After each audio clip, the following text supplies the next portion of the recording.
Welcome back to the reality, guys. I'm your host, Billy Boyce, joined as always by my co-host Brian All right, buddy. and Brett. Ba ba ba ba ba. I'm loving it. The Mormon and McDonald's sponsorship. Sorry.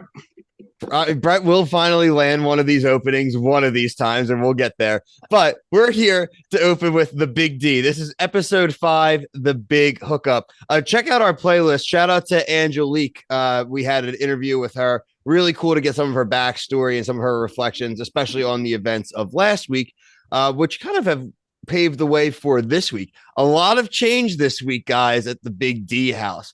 2 new arrivals, 2 X's, which again, we had a little bit of a tease of that last week in the preview, but we did officially have the arrival of the aforementioned Mormon Ben and Amber, Dean's ex-wife. We'll start with Ben, 38.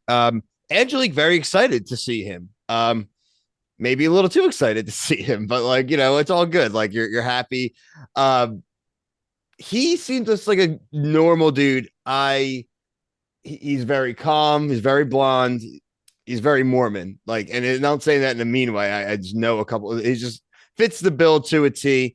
However, I do think that like through this episode, he showed more of a willingness to open up than he was even thought that he had. So I'm actually really looking forward to seeing Ben's growth, especially because he's got somebody who's completely crushing on him, which makes it a little bit easier. So, Bry, your thoughts on Ben?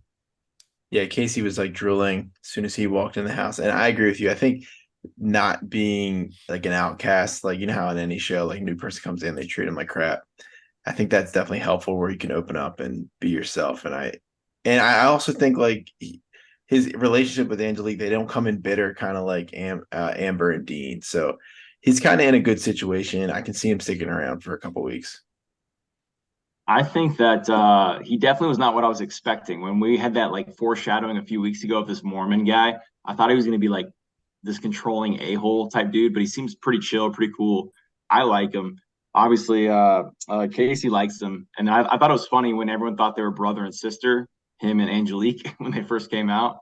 And then one of the quotes he had too, where he's like, I think I have a type where I like these high energy blondes It that was like go funny. crazy, kind of pull him out of a shell.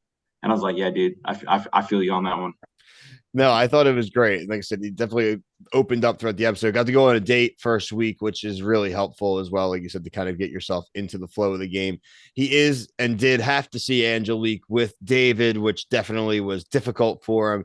Looks like from the preview, that's not going to get any easier. But obviously, they're going to have to go through the ebbs and flows of this. So obviously, rooting for Angelique, rooting now for Ben. Like I said, I was a big surprise that like you said, Brett, maybe not what we expected. I do believe Amber is exactly what we expected.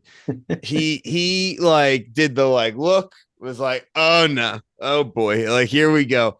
I'm a little bit confused by him though, because by the end of the episode in the elimination, he says that he's going to try to prioritize that relationship first, would hit Joe with a whoop. Yeah. But like I don't know, man. I'm not trying to hate, but I don't know if I'm feeling his vibe because this dude doesn't seem to know what he wants right now. Yeah, because I would have expected the way he was like 2 episodes ago, loved Angelique, then hates her, wants to be with Joe. Who knows what he's going to say about Joe next week?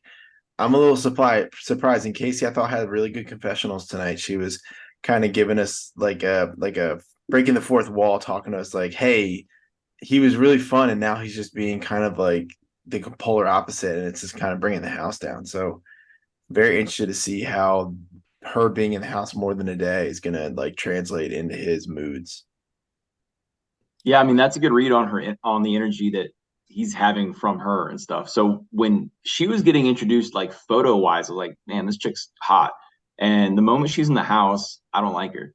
So not to shout out Sarah from Farmer Wants a Wife, but I think she's got that fake ghetto accent. But I don't know. I don't really I'm not a big fan of her right now, the new girl. And Yeah, why is that? Like just because like the dean like she's kind of butting heads with Dean, or you just the vibes of compared to other people in the house?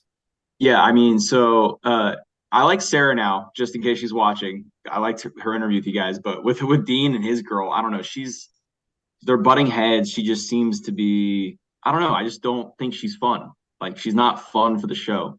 You know, I don't know her personally, but on the show, I like the people like Casey and Angeline, and the new girl. I don't know. She's just like butting heads with Dean and being rude to people. Not being rude, but like I just wasn't a Just fan. coming in more ready to go as opposed to maybe looking to assimilate into the group dynamic right And away. also like a normal divorced couple, honestly. Yeah, that's what I was gonna say. I don't think I think it's what everyone's like with their divorce. And then like I think you don't know. And Angelique gave us like a nice, I kind of like a little bit of a window, at least into like one couple's journey.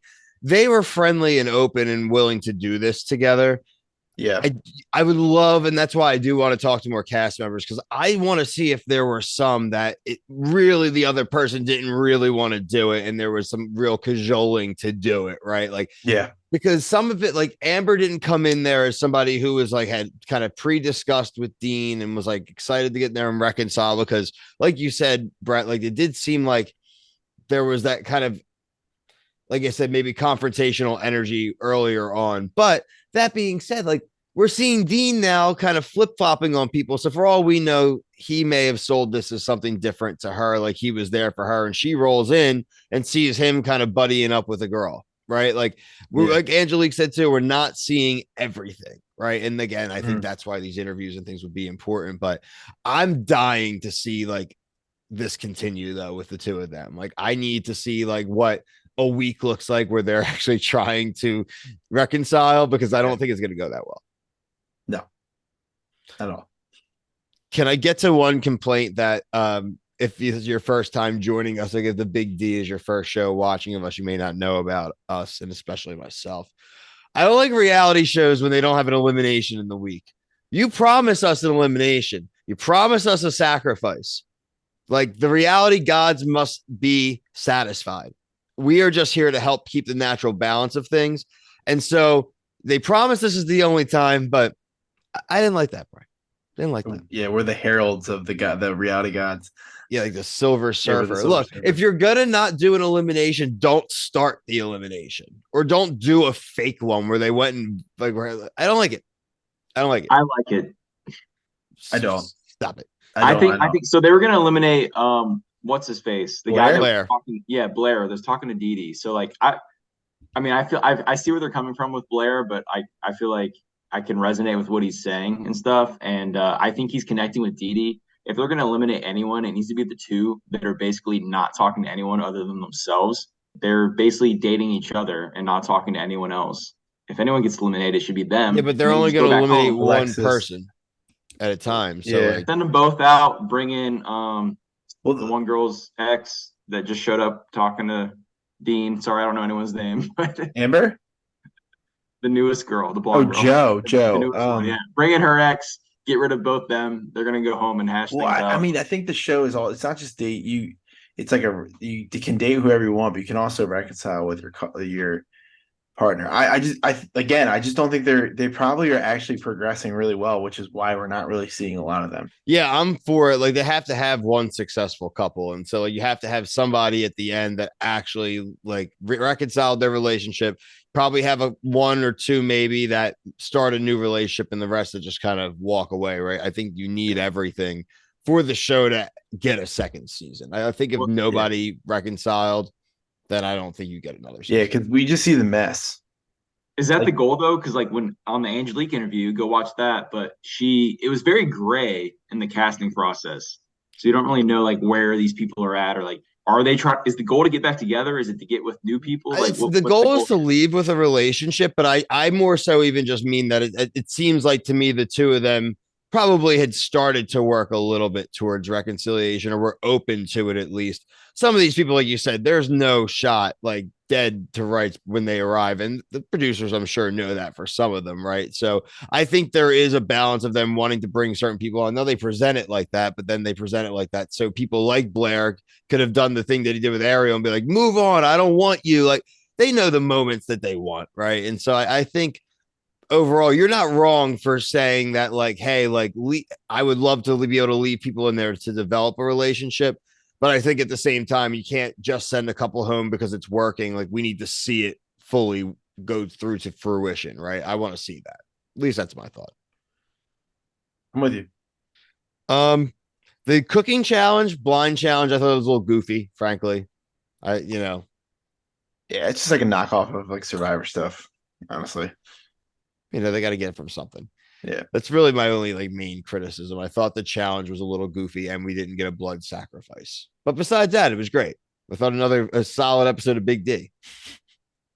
Yeah, I mean, it always has potential to get like next week looks messy. Like the core is he's like a like up and down every like a boat in like the ocean. Like Oh he's yeah, doing really well, and gonna then next blow episode again. he's ready to just explode. So looks I like don't. that's I gonna be think next that week. like honestly, the counter argument you can make that like, and it's unfortunate because they set themselves up like this, is that Blair should maybe have gone home because unless you send the core home, Dee Dee's never going to actually be able to fully even commit to something because this dude's just probably not really going to let her. Yeah. So they should have gotten rid of him early so that she could fully enjoy herself. I don't think she's been able to fully enjoy herself because he's there. More Yeah, so than a lot I of the like the others. core. I like the core. He I reminds know he's me good for TV. Like I don't get me reminds wrong, me of he's good for CT TV. from the challenge. Yeah, So, like, but you like that because he's good entertainment, but not like, again, it's good for like a reality competition show, right? But maybe not like a reality dating show. oh, they should definitely vote him out for sure. He should have been gone first. Well, he It's should have like been gone easy first when he first was vote. threatening everybody in 2023. Blacked out. Like, But then he redeemed himself with Casey. Yeah. she dropped him real Yeah. quick. She dropped him quick, friend zoned. Well, that's where I think this is going to start next week. He's going to know he's friend zoned, and then it's going to start the feelings. He's going to reach out to Dee Dee for reinforcement or like love, but Dee Dee's going to be feeling Blair because Blair was almost gone. So now they're probably going to push together quicker to make. But hey, I'm not a producer. Let's see what happens. We cover the other half of Hump Day Wednesdays, Temptation Island with Mark Wahlberg and gang. The three of us will be doing that review tonight as well. Like we've mentioned a few times, check out on the Big D playlist and the Reality Guys Conversation playlist for our interview with Angelique and all the other interviews we've done, including Mark Wahlberg last year. We also are covering things The Bachelorette, Claim to Fame. We did the season finale of Below Deck Sailing Yacht. The reunion is next week, so we're looking forward to that. Brett and myself and Kevin will be doing The Ultimate Fighter later on tonight. That'll be out week 7. Spoiler alert, more of the same. We'll just say that.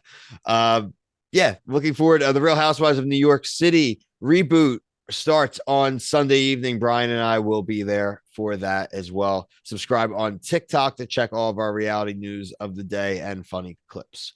But until next episode, for myself, Brian, and Brett, thank you. Peace.